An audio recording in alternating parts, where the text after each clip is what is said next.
Looks like we are live on both.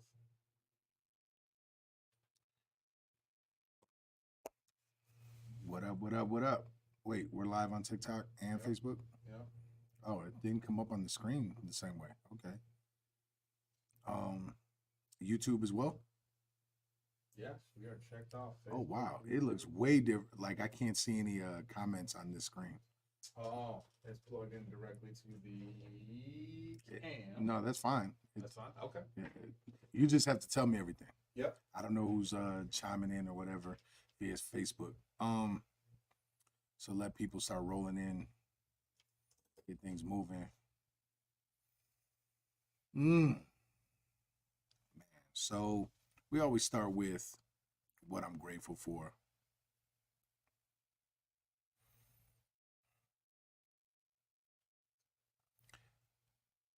Honestly, what I'm most grateful for today is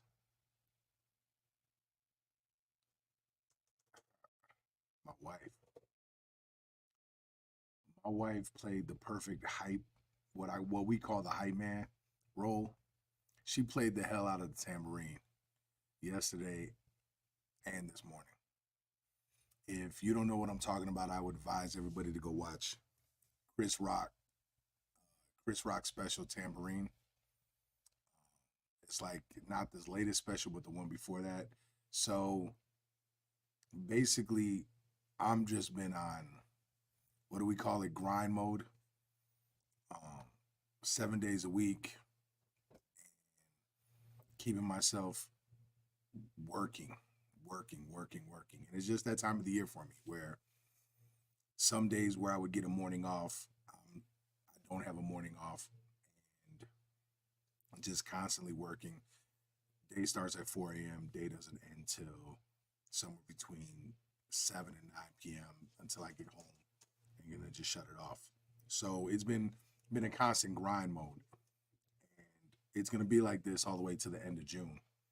So on top of that, I'm training and I'm working out consistently, and then like in a couple weeks here, I'll be starting my fight camp, so I can take myself to the next level to prepare for a fight. And I'm just feeling really chewed up and chewed out right now, like spit out, I should say. So I'm feeling those effects. But my wife was like a super hype man. She was like, "Yo, like," she hit me with the,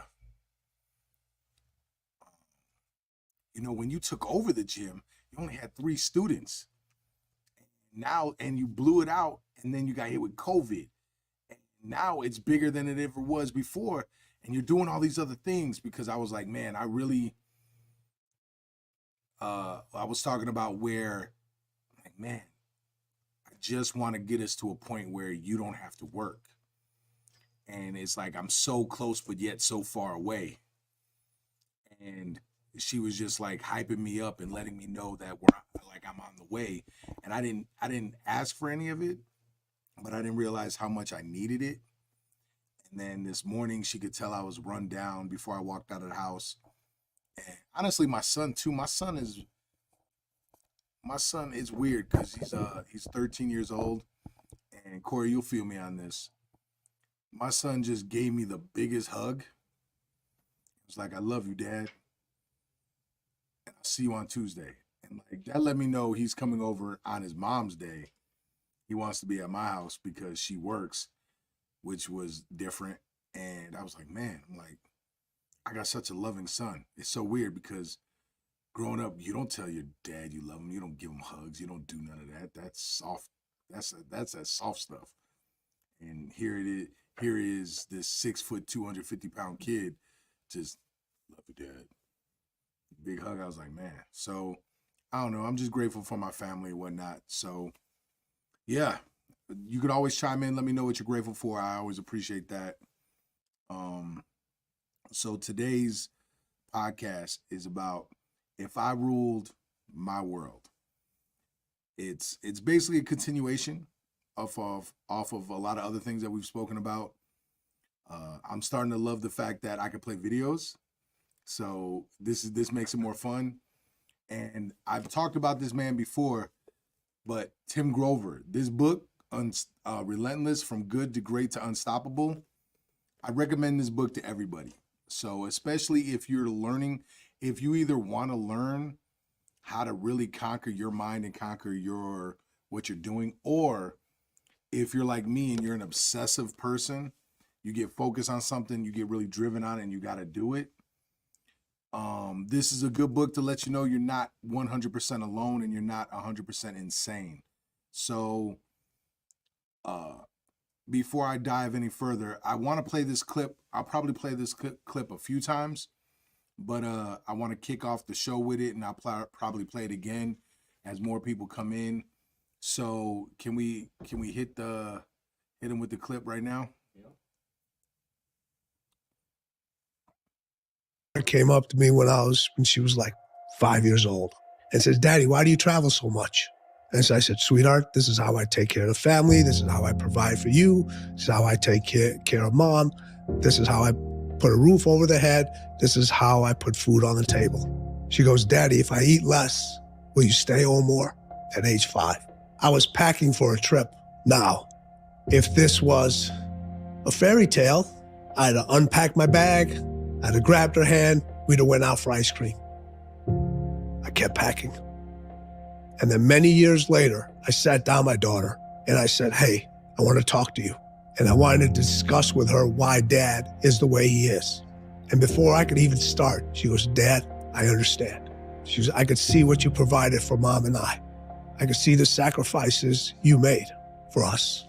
She goes, "You taught me how to make the toughest decisions in life." She goes, "Not only taught me, you showed me."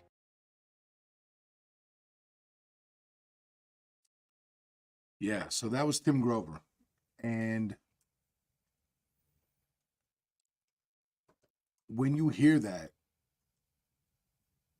I've played that clip for so many people, or I've showed them that part in a book or whatever the case may be, and I get such mixed reviews on it. I get so many different thoughts. So usually a lot of people are like, "Oh, he's choosing work over his kid. Like he should have stayed at home. Money isn't that important." And then I get others that are like that understand why he went to work. And he was like, "Well, maybe he needed to make money and he needed to do this." And it's always funny to me, either on either side of that. And Corey, let me ask you: Can you? What do you think about that clip? I mean, it's real.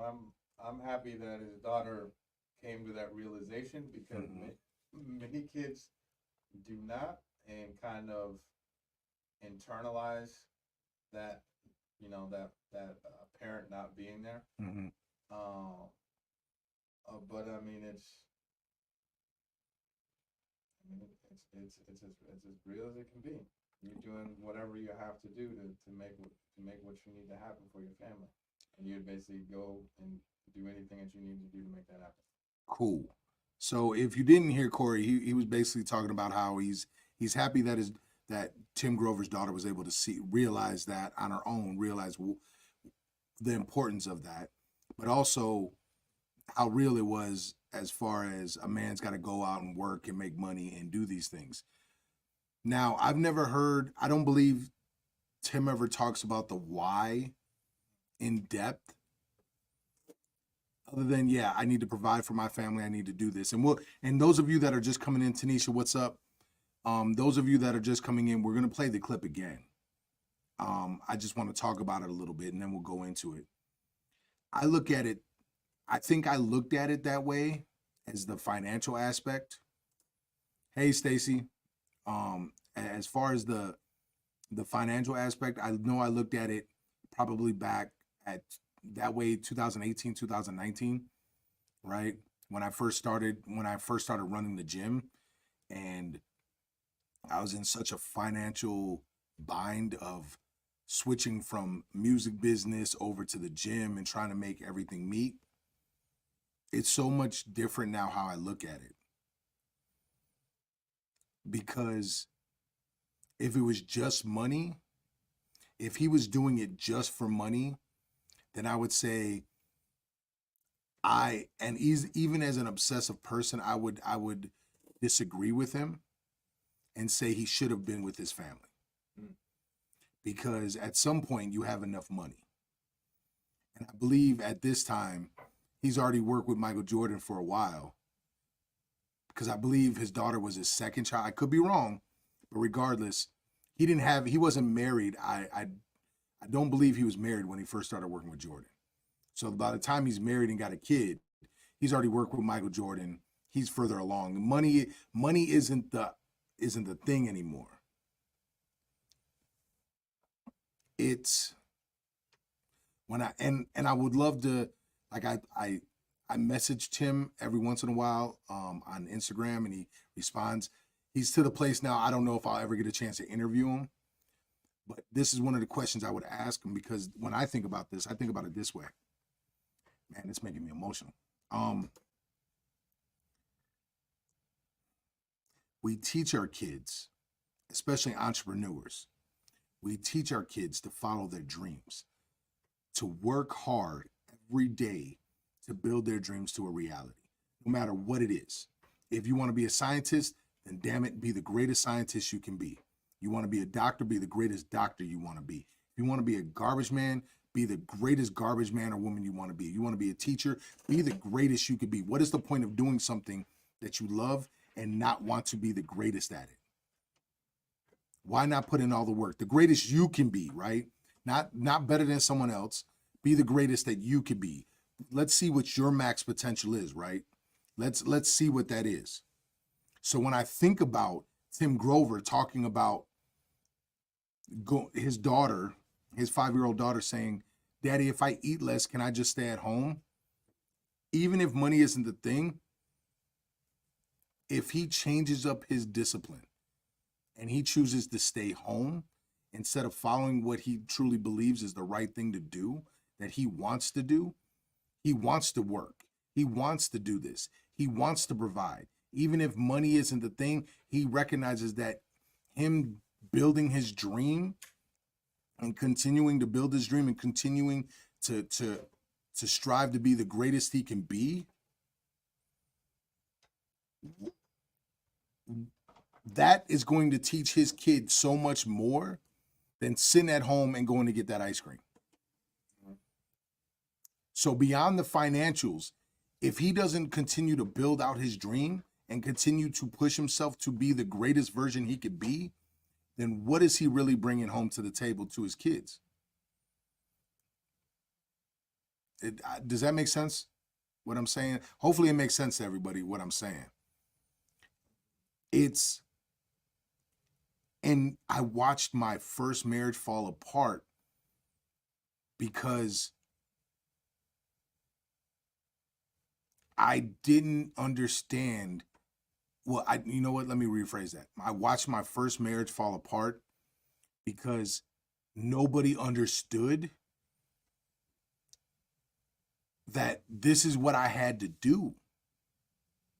That I was trying to be the greatest I could be at running a gym, at being a coach, at being a part-time fight. Like, fighting wasn't even the goal. It was just I was fighting, running a gym, and trying to become the best coach I could be. And the time and the commitment that would take, it's like having a baby. I'm molding this baby. That's a full-time job. And I was running this business trying to do that. And that's essentially what Tim is talking about. And it's so mind-blowing that so many people would get bogged down and not choose to be the greatest version. They'll think short term. If I stay home and I take my kid to go get ice cream, or I take my kid and I spend time and I do this and I do that, and I'm not out there getting it and going after it, then what am I truly teaching my kids? What am I teaching my children about building their dreams? Because at some point, I'm not going to be here. If I can't instill that into them, then I'm falling short. Now I'm not saying sacrifice all your time and not spend time with your family. I'm not saying that. But I'm saying when you have a job to do, you do that job. You don't call in sick, right? To stay at home with the kids. You don't do this, you don't do that. You go to work. You go get the job done. Then you hang out with your family. Even if you're tired, even if you're exhausted, you hang out with your family. You do what you got to do. Because you have a short window to create something dope. That's why I always recommend to people, start when you're young. Like figure out try building stuff. If it doesn't work or if it's not what you want to do, you can always switch it up. It's harder as you get older. It's harder when you got family. This always tugs on my emotional strings because it's right now in society, I believe men are looked at so terribly for working hard and choosing to work hard. And but if you think about our ancestors, right? Our ancestors to go hunt to get food, they could be gone for days at a time, weeks at a time. Nobody was tripping. They could die on the hunting trip, right? Nobody was begging them to stay at home. It was like, hey, we got to eat, go get it, right? You got to work, go get it. Like, I think until probably I want to say till the 2000s, most dads didn't even know who the name of the teachers were, doctors were. Maybe I'm off on that, but right. It's like there's different roles and everybody played the role. I don't know, man. Maybe I'm just losing it. Tyler responds, miss some of the context, but family time is definitely essential regardless of tiredness / exhaustion. Always got to show up for you. Yes. Tyler's on point with that. As long as it's not sacrificing work and your time. Like, this is, again, it's a generational thing. It's because I have a few people that would rather spend time with their family instead of go work out. Well, I want to spend time with my family. Cool, but are you bringing the best version of you to your family? It's like, get the stuff done that you need to get done. Then you can hang out with your family. Or at least make a plan going forward that accounts for that. I don't know. Can we play the Tim Grover clip one more time after you're done with that? We can play it right now. I want y'all to listen to this man speak about such a hard topic for any human being. Her came up to me when she was like 5 years old and says, "Daddy, why do you travel so much?" And so I said, "Sweetheart, this is how I take care of the family. This is how I provide for you. This is how I take care of mom. This is how I put a roof over the head. This is how I put food on the table." She goes, "Daddy, if I eat less, will you stay home more?" At age 5. I was packing for a trip. Now, if this was a fairy tale, I'd have unpacked my bag, I'd have grabbed her hand, we'd have went out for ice cream. I kept packing. And then many years later, I sat down my daughter and I said, "Hey, I want to talk to you." And I wanted to discuss with her why Dad is the way he is. And before I could even start, she goes, "Dad, I understand." She goes, "I could see what you provided for Mom and I. I could see the sacrifices you made for us." She goes, "You taught me how to make the toughest decisions in life." She goes, "Not only taught me, you showed me." That's incredible when, again, you think about it. That's the difference. When he talks about this book, when he talks about being relentless from good to great to unstoppable,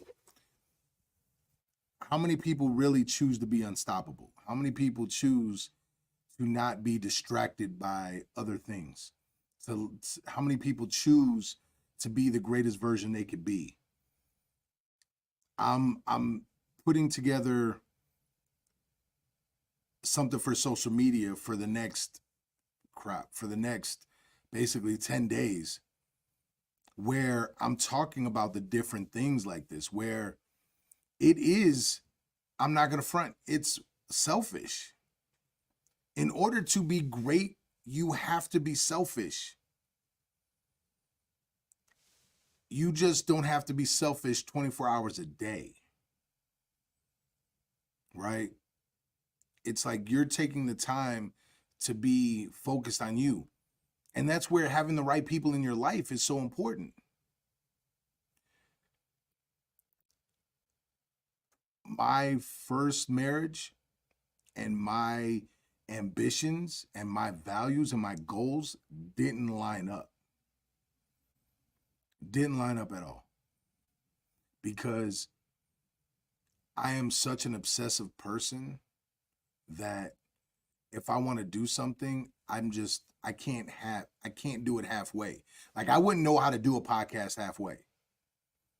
I wouldn't know how to just show up, do it, and be like, cool, I'll do it again next week and not release it. I don't know how people do that. I couldn't work on the things that I work on and not want to do something bigger with it. I like that challenge.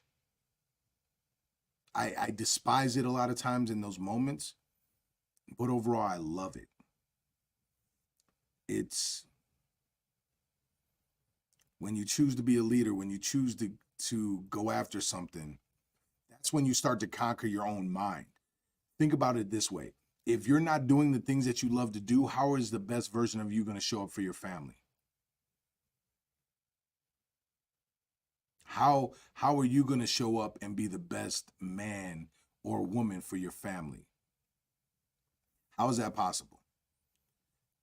They're going to get parts of you.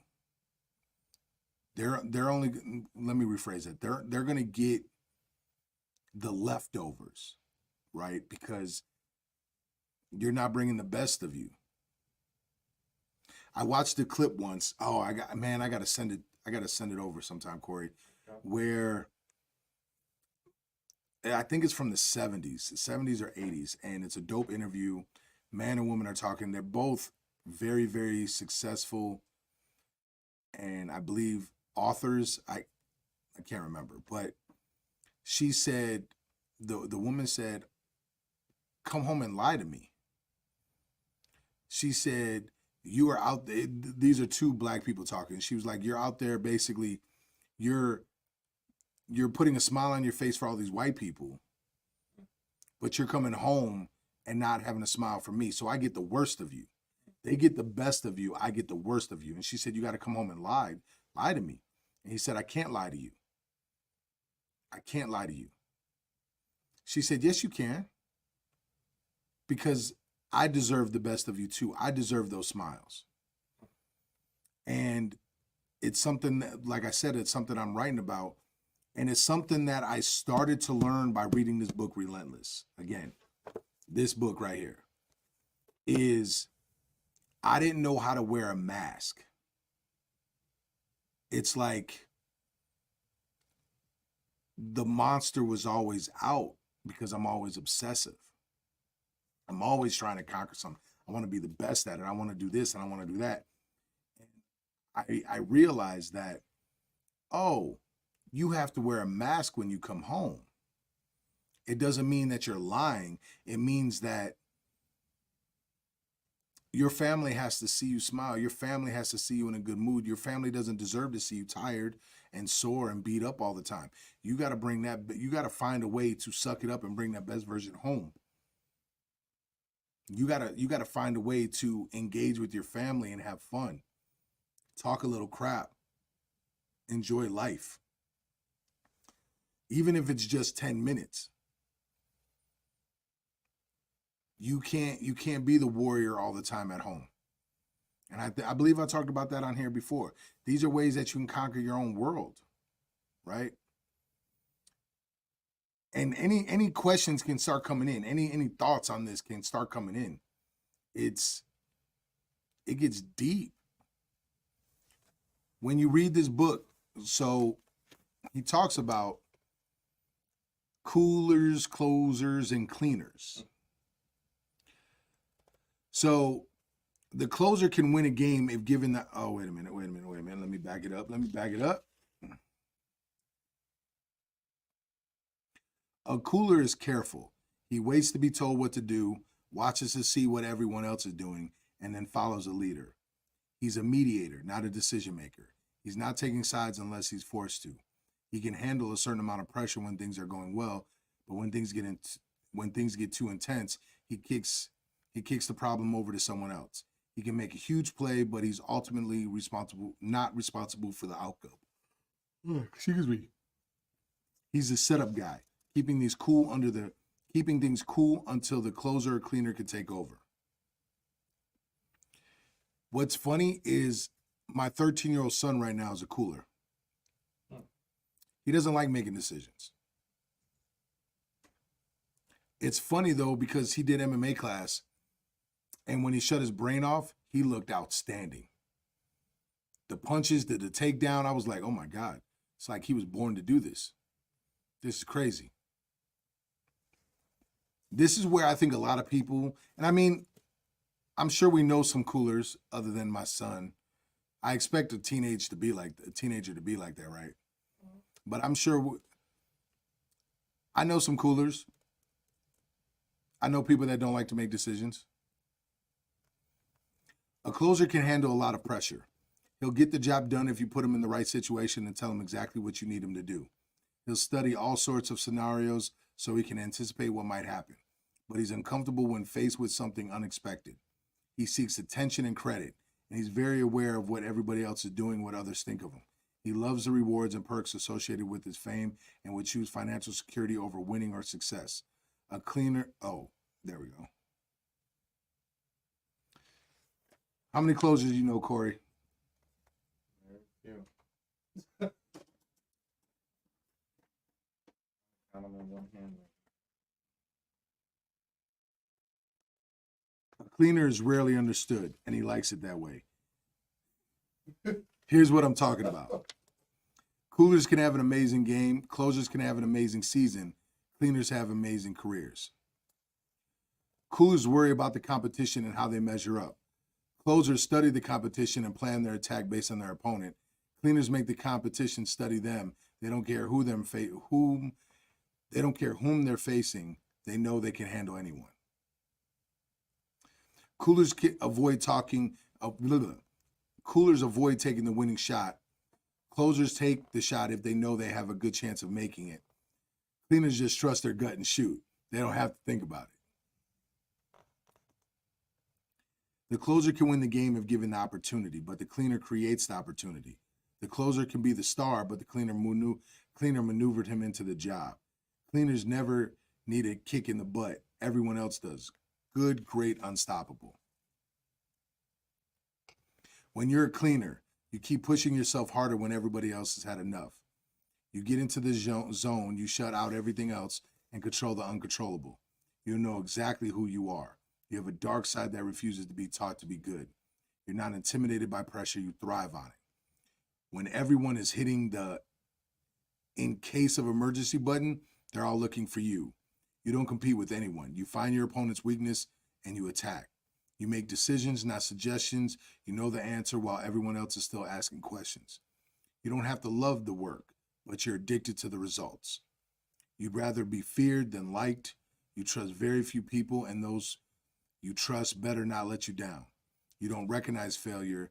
You know there's more than one way to get what you want. You don't celebrate your achievements because you always want more.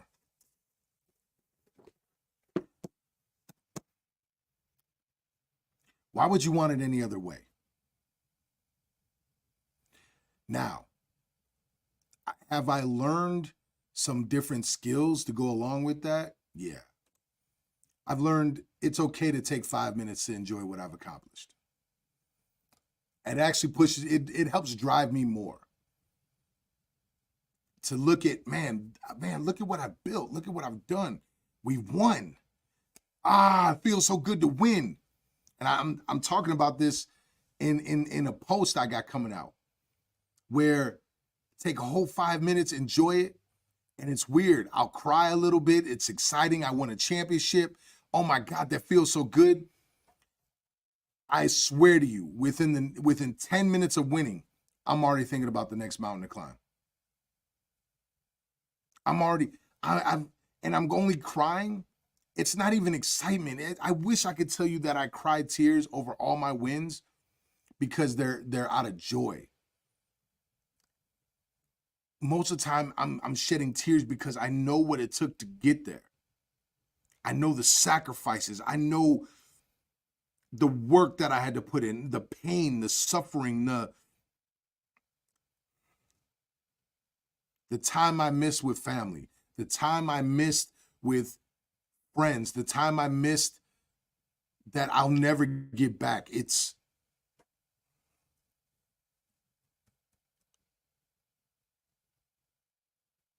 the most painful thing in the world. Yet, it's amazing. I haven't had a fighter win at this Muay Thai tournament since COVID. I won a belt. We've won fights, but we haven't won a belt since COVID. I cannot tell you how much this gnaws at me to win belt after belt from 2017 to 2020. It doesn't sound like a large chunk of time, but you got to understand, I started as a fighter at this gym. This gym has won a belt every single year since TBA started until right after COVID. The only time this gym hasn't won a belt is under me. And it gnaws at me. I don't care what anybody else thinks. I don't care what anybody else says. It is what I believe. And it is pissing me off.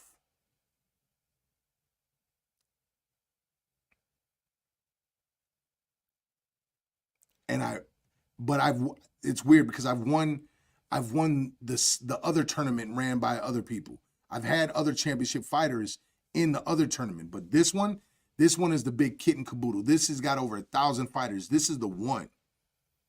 If you're going to win a tournament, this is the one. And I can promise you, when we win a belt again, 5 minutes, I'm going to love it. I'm going to cry. I'm going to know all the work that got put in by my fighters, by my coaches, by my gym.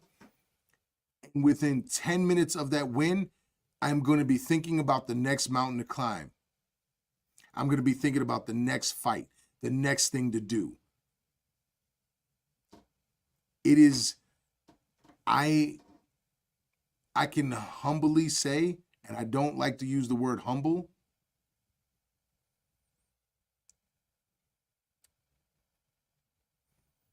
I'm so addicted to winning.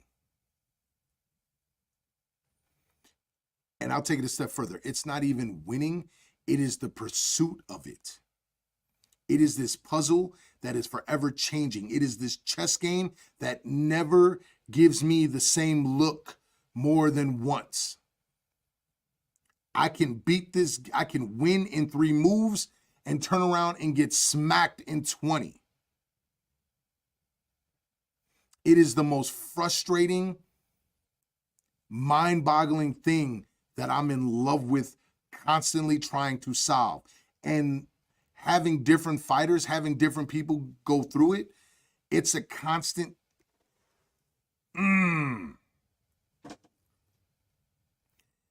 trying to get this person's mind to think, to just switch into gear here, trying to get this person's technique just to be a little bit better here, to get these people's cardio just here, to get their mental toughness just a little bit here. It's the constant. And then sometimes you just go too far and it's like, crap, I went too far. I got to pull it back here. Oh, I didn't go far enough here. And it's this constant thing. And it's like this balancing act. And I wouldn't change it for the world.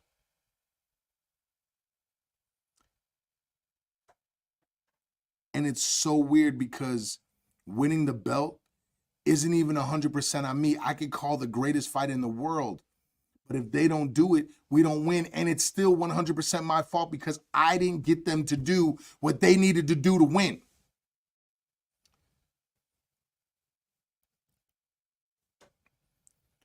So would if my son asked me to stay home with them instead of go work, I'd give my son a hug, give him a kiss, do our little handshake, tell him I love him, and say, kid, I love you with all my heart. I have to go to work. I have to. I want to be the greatest that I could be at this. And I have to sacrifice time with you right now in order to get it. And I want you to make the same decision for yourself. I want you to be the greatest you could be. And that's going to require you to focus on you. And do it now before you have kids so you can have more time when you have kids. It's such a weird understanding. There's something on here. In the constant pursuit of winning, how often do you find yourself celebrating a win? How important is the celebration? Well, that goes. Monica also says we celebrate wins every Wednesday night live on TT. That's a good way to promo. I like it, Monica. You should send me the info for your show. Let me promote that for you. Can you say that one more time, Corey? In the constant pursuit of winning, how often do you find yourself celebrating a win? How important is the celebration? I mean, I pretty much said it. I spend 5 minutes enjoying what we just did. Like, people think I'm mad after we win. Like, you're not hyped? I'm like, yeah, I'm hyped. I was hyped when they were in the ring. I was hyped when I gave him a hug. I was hyped when I went and congratulated the other corner and told him good job. I was hyped when they stepped out of that ring. But by the time we go take pictures, I'm already thinking about the next one. While everybody else is still in that moment celebrating, that moment's passed already. 5 minutes went by. I may have cried, I may have laughed, whatever went by. And now it's the next one. And if you see me when I get to my room and I'm alone or I'm with my significant other, the rest of the tears come out.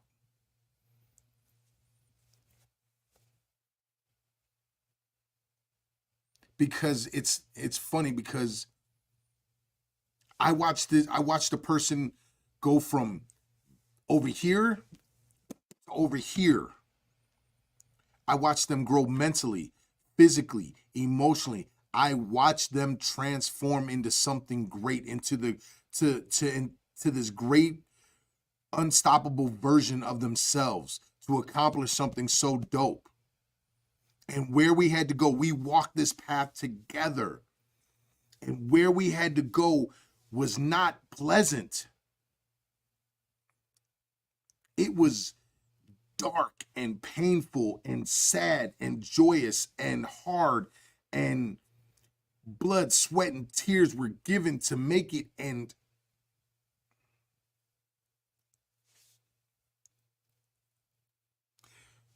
about 5 minutes, man. About 5 minutes at that moment of time.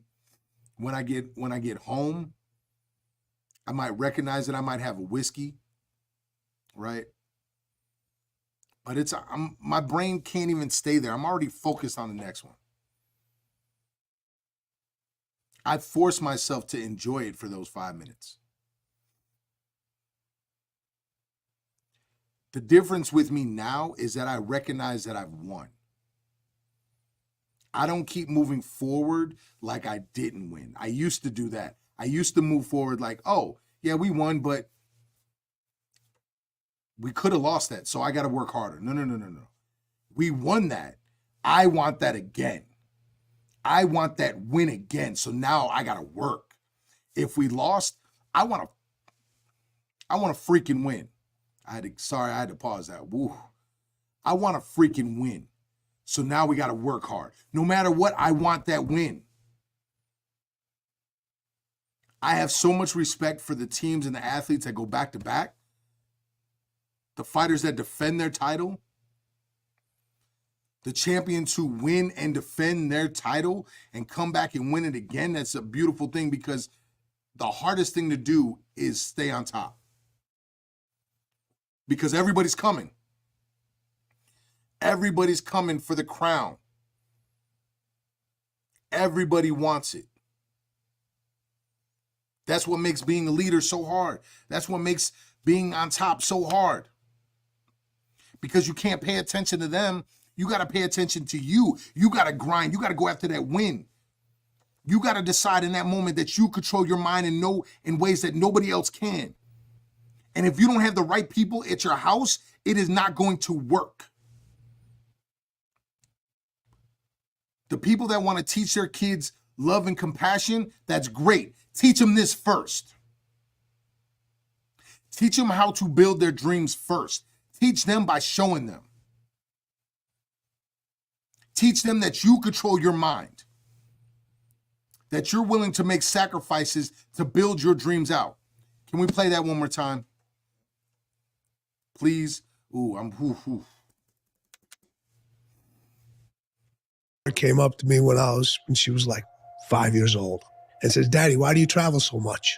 And so I said, "Sweetheart, this is how I take care of the family. This is how I provide for you. This is how I take care of mom. This is how I put a roof over the head. This is how I put food on the table." She goes, "Daddy, if I eat less, will you stay home more?" At age 5. I was packing for a trip. Now, if this was a fairy tale, I'd have unpacked my bag, I'd have grabbed her hand, we'd have went out for ice cream. I kept packing.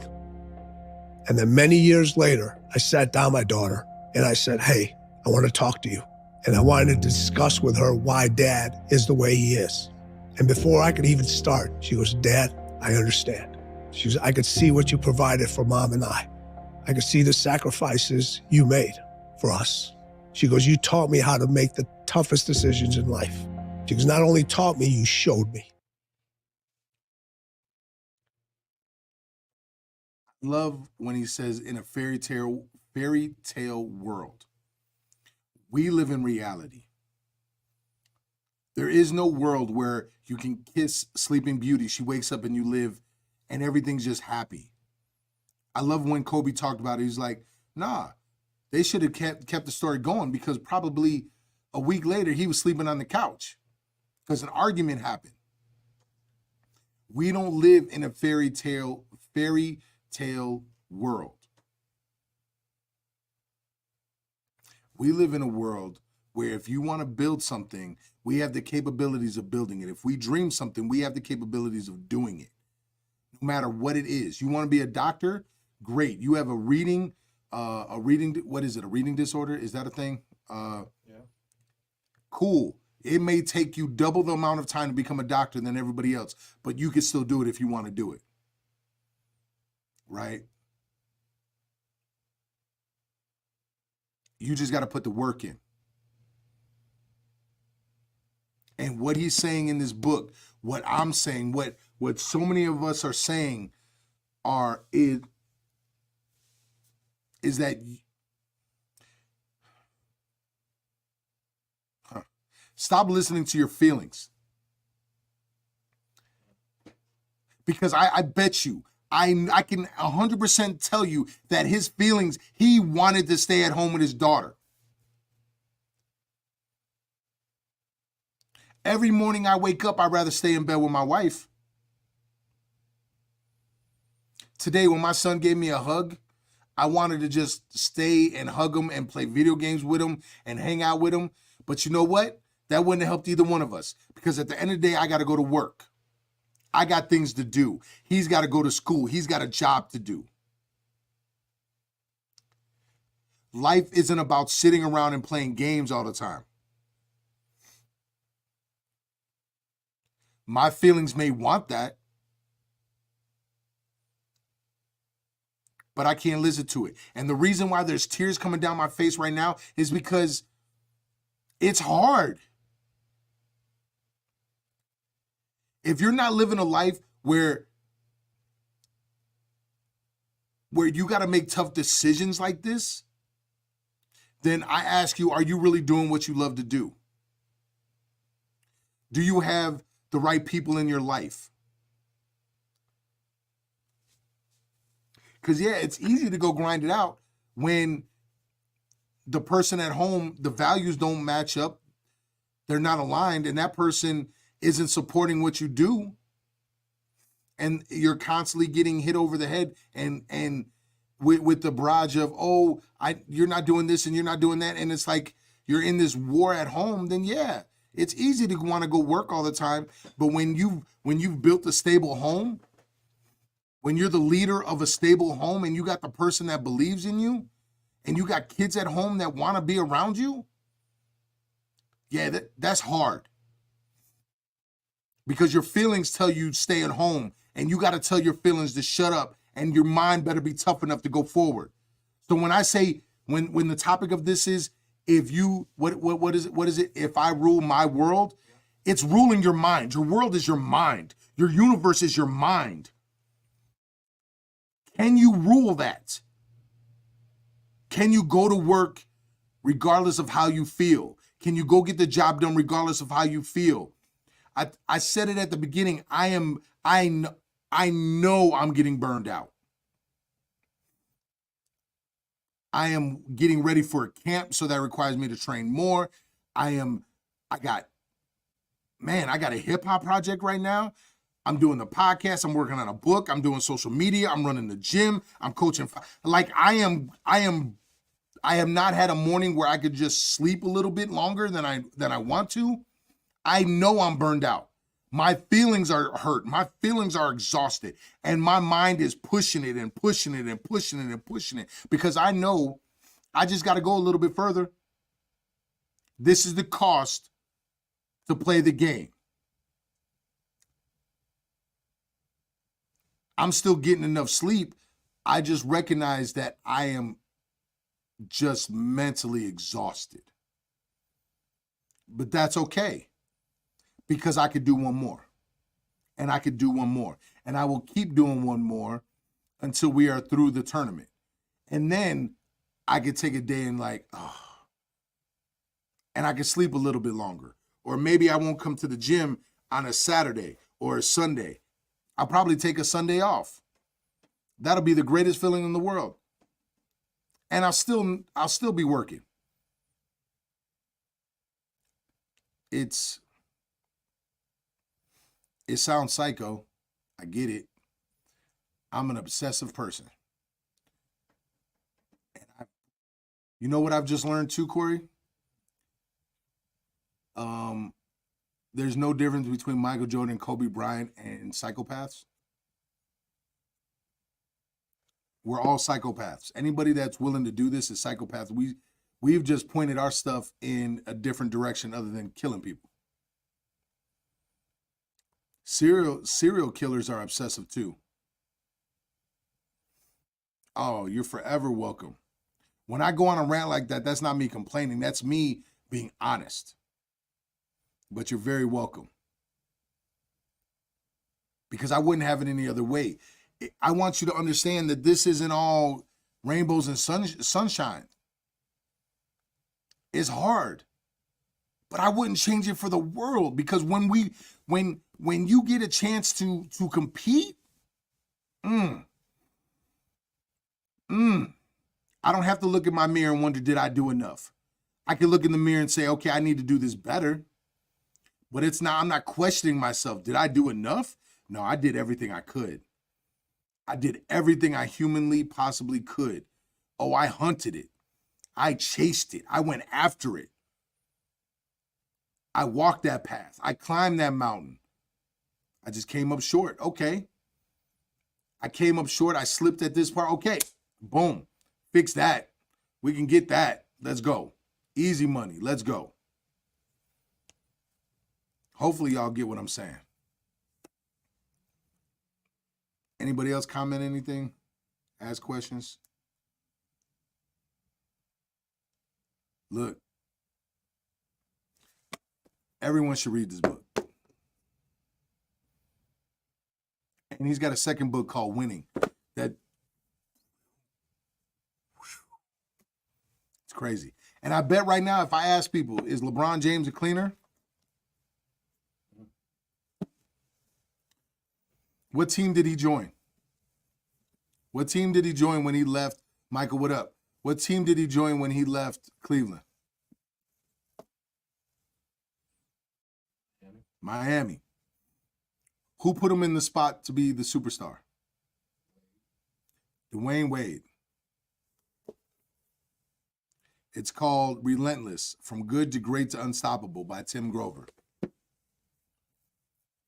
It's a great book. Great book. Michael, since you just jumped on here, and Tanisha, I don't know if you've seen it or heard it. Can we play that clip one more time before I jump into this next part or this last part? Came up to me when she was like 5 years old and says, "Daddy, why do you travel so much?" And so I said, "Sweetheart, this is how I take care of the family. This is how I provide for you. This is how I take care of Mom. This is how I put a roof over the head. This is how I put food on the table." She goes, "Daddy, if I eat less, will you stay home more?" At age 5. I was packing for a trip. Now, if this was a fairy tale, I'd have unpacked my bag, I'd have grabbed her hand, we'd have went out for ice cream. I kept packing. And then many years later, I sat down my daughter and I said, "Hey, I want to talk to you." And I wanted to discuss with her why Dad is the way he is. And before I could even start, she goes, "Dad, I understand." She goes, "I could see what you provided for Mom and I. I could see the sacrifices you made for us." She goes, "You taught me how to make the toughest decisions in life." She goes, "Not only taught me, you showed me."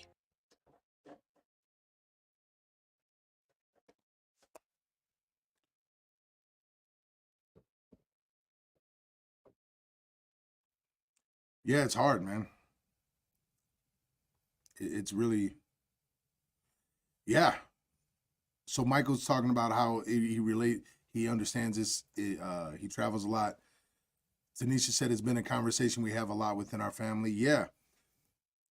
Now, notice he's not sitting around the house not doing anything. He's traveling for work. So when he comes home, he's still got to invest in his family, right? So I'm not letting anyone off the hook. You still have to put in time with the fam. But work is work. So if it's 10 minutes, if it's an hour, whatever it is, invest that into your family, invest that into your kids, invest that into your significant other. Pour into them with the same amount of energy you poured into yourself. Yeah, that's the cost of being the leader, right? I went and I conquered the world, right?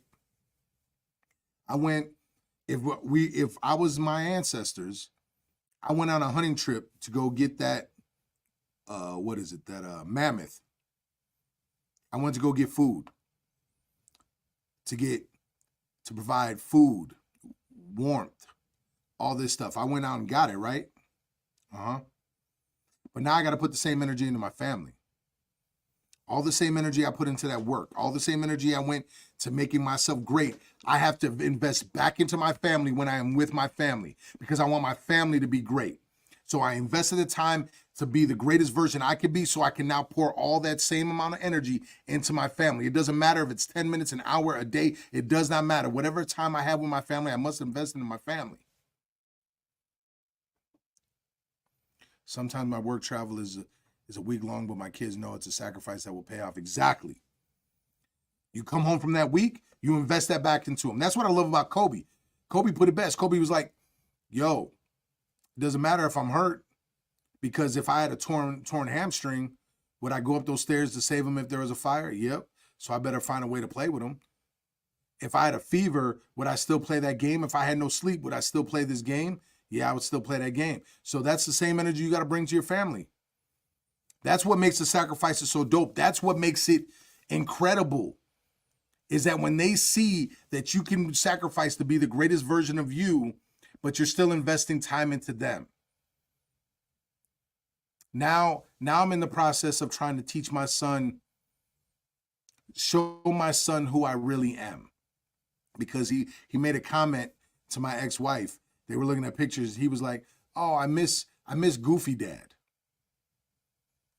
And as much as that hurts my heart, it was easier to be Goofy Dad with him when he was 3, when he's 4, when he's 5.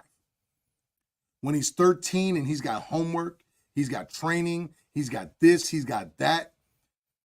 It's something we got to get to it. Then when we play games, like I got to be goofy with him a little bit. I just found out this morning he said that, right? And now I get to have this dope talk with him because he got Goofy Dad when I smacked him in Madden. I carved out a little bit of time yesterday because he was at the gym all day Saturday. He was with me Friday. He trained, he did all the work. We went home, we mowed the lawn, we did chores, we got it all done. So yesterday, I carved out that 60 to 90 minutes. I was like, all right, what game you want to get smacked in? Granted, I don't even play Madden like that anymore. I smacked him. It wasn't even close. And I'm just talking, I'm being goofy, we're having fun. And it's like, look, this is what you can do after you do all the work. You get everything done. The training was done. The work is done. The chores are done. Everything is done. And now you can get smacked in some video games. Granted, I know he wants to do the smacking, but he ain't on that level yet. And then we played, what game did we play? Then we played a card game. We ate some food and then we played a card game. And then I was like, cool, let's watch a movie. So the rest of the evening turned into like a fun evening, a family evening. I was like, this is what it's about, kid. I'm gonna have that talk like, hey, I know you miss Dad being goofy, but I need you to understand I want you to be a leader. I want you to be able to run your household better than what I'm running my household. So you need to understand that you got to keep your nose in the grind. That doesn't mean you don't have fun.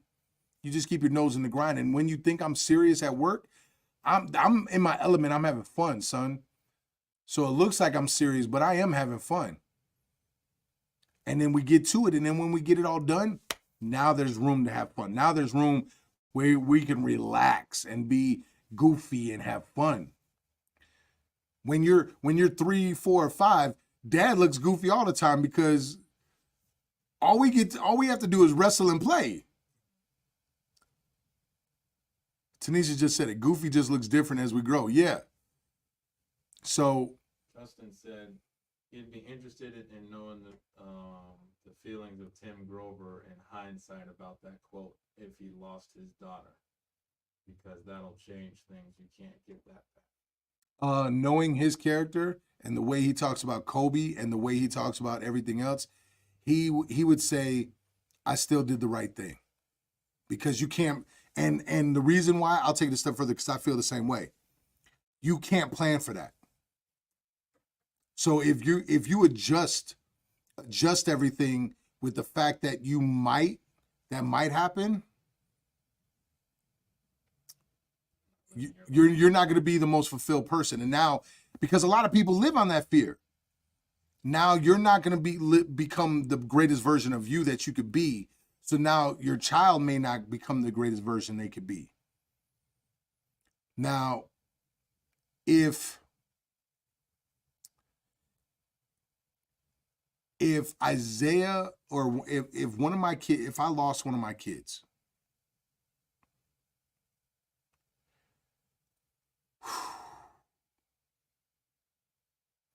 can't live with regret,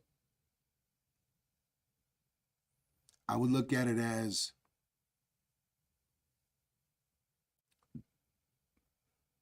I would have a lot of questions, but at the end of the day, like I've lost so many people, not a child, at least not a grown child anyway.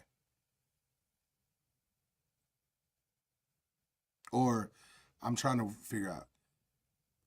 I understand the difference in a woman choosing not to have a kid and someone having a kid. I understand the difference in this, where there might be more attachments. I would say I would still stick to my guns here. Me being the greatest version of me, and my goal is to teach my kids that they don't have to follow anyone, that they have the capabilities of building their dreams today. They have every reason to make decisions that will make them better tomorrow, today. I would still want to teach them that, yes, validate your feelings, voice your feelings, but understand that the actions you take cannot be based off of just your feelings. What actions you take today, how will that help you tomorrow? And yeah, but that's why I go back to saying the same energy you put into that work, you turn around and put into your family. You may not get time by yourself. I don't get time to just chill on my own very often. I don't get time to I don't get time to play video games all day by myself. I don't get time to go just do everything I want to do. I'm grateful for the time I get alone, but I sacrifice to do that.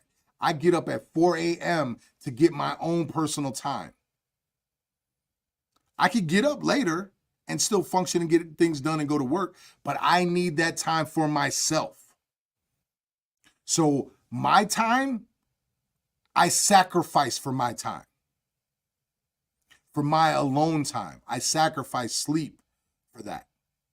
Because that's important to me. Because that way I could bring the best version of me to work and the best version of me home. I hope that's making sense to people. I can't predict if I'm going to lose a kid. Exactly, Michael. 100% of your attention. Like, it's so weird because back in the day, I talked about it earlier, dads didn't spend that much time with their kids. I don't remember a time in history where, until more recently, that dads spent a lot of time with their kids. Like just hanging out. You spent time together working on a farm. You spent time gardening. You spent time training. Think about it, Vikings, samurais, Spartans, all these warriors, they spend time training.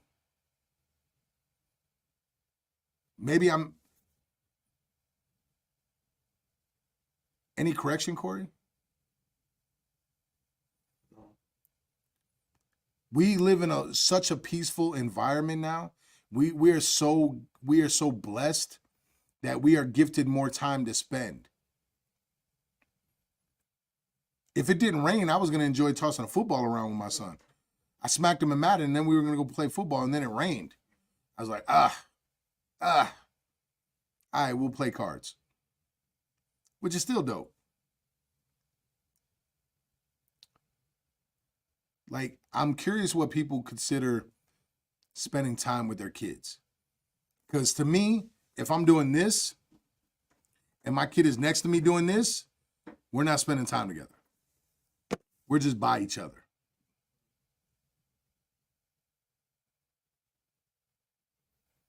Oh, Michael, that's a different story. So when their mom has them, she has been taking them with her boyfriend. And the kids just want to be with her. I mean, that's valid, but I would say that's the cost of a new relationship. Because she wants them to be a family if she's going in that direction. No different than if you had a woman and you guys live together, you know, you might start doing things together. And it is harder. I don't know the ages of your boys, but it is harder. It's easier for dads and sons to go do, because you could do sporting activities. You could do different things together that moms may not want to be into, right? So it's tricky for sure. And Justin, hopefully I answered that question for you, or just commented on it. I don't think he'd have any regrets. Like,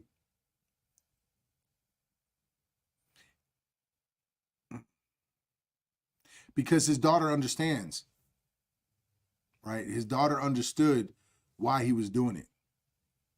His daughter and what did it teach her? Oh my goodness. That's my only goal, like that it teaches my kids something. Yeah. Any other comments over there? No.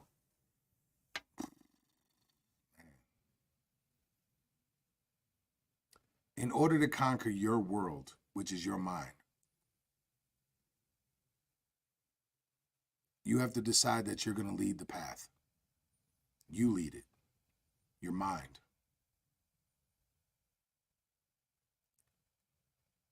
You decide that you're going to be the greatest that you can be, and you're going to give out, and you're going to become the best version of yourself. And you put all the work into that. I want to also be the greatest husband I can be and the greatest father I could be. So I put a lot of work into that. I nurture that. But I also want to be the greatest coach, the greatest gym owner I could be. So I nurture that too. And to be honest, the gym and the coaching gets more of my time. It just does. Because that's what provides for my family.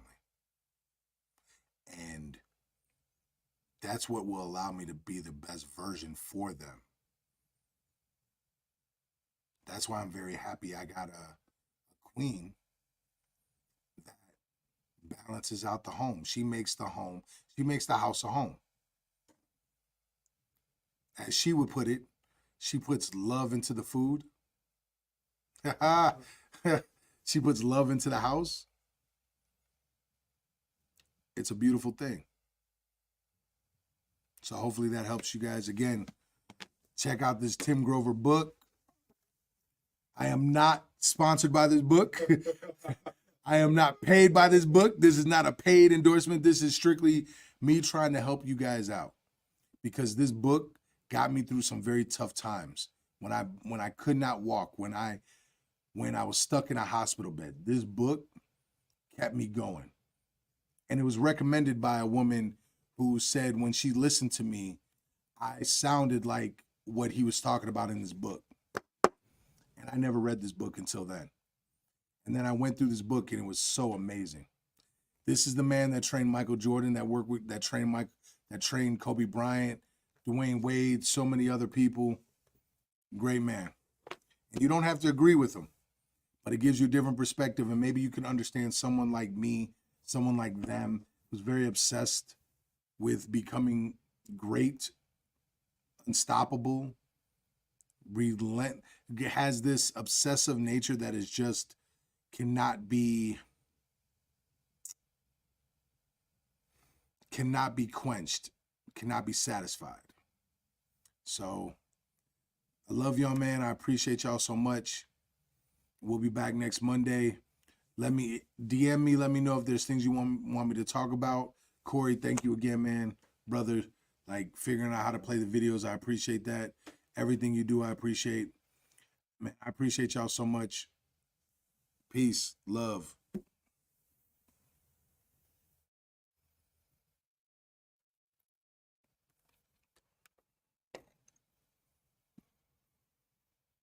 Hmm.